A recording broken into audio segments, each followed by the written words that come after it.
No, that's cool. I saw Red Hook Summer last week. Oh, did you? And I liked it. I thought it was actually very well done. It was not, because I was like, do I really want to sit through this? And I was like, okay, no, because I like Spike Lee, but I've heard nothing good about it. I have not read a good review of the film. Of the few reviews I've read, none of them. And I actually thought it was very well done. I thought it was actually very well done. Did the third act turn feel like it belonged in a different movie? That's going to be the thing that as far as this movie is concerned, that the people will be debating for a long time, because he does, it really, you're just like, wow, you want to bring this into it? Mm-hmm. And you could say it derails the movie, but then for certain plot points that you've heard throughout the movie, it makes sense.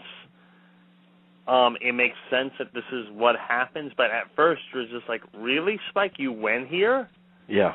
And you're just like, you're flabbergasted, because I'm not going to say what it is. I don't, because it's a limited release movie, and I want people that if I told what the movie what it was, it would derail, I think, the experience for anyone who wants to see it.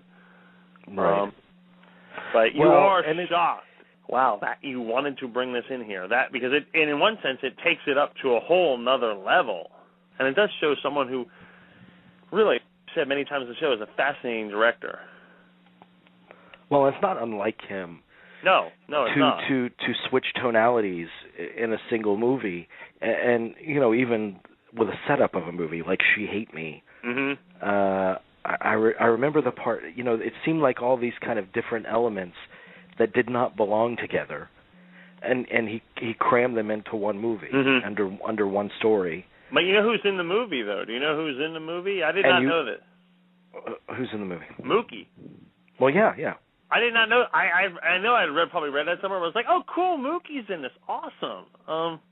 Yeah, that was that really got it the tag of the unofficial sequel to Do the Right Thing, since Lee's character. And that's the only way it has. And that's only like, we're talking 5 minutes at the most there.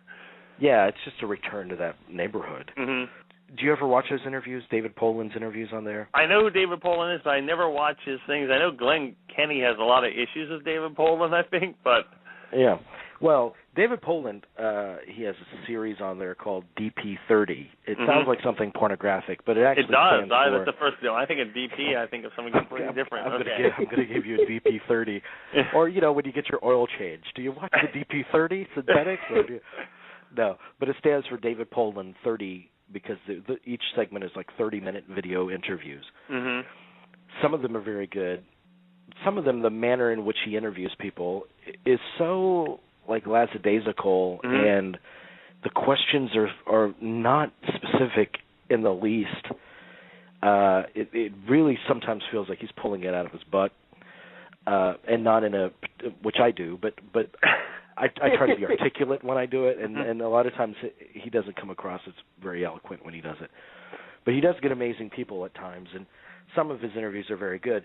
But the Spike Lee one he did for Red Hook Summer, that is one of the most combative things I've ever seen in my life in terms of an interview. Wow, what happened? What happened? Well, because he'll ask flighty questions like, and that third act twist, was that intentional?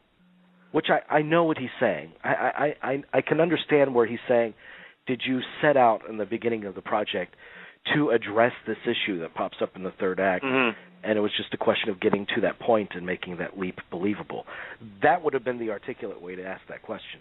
But the way he asked it seemed like, was that an accident that happened?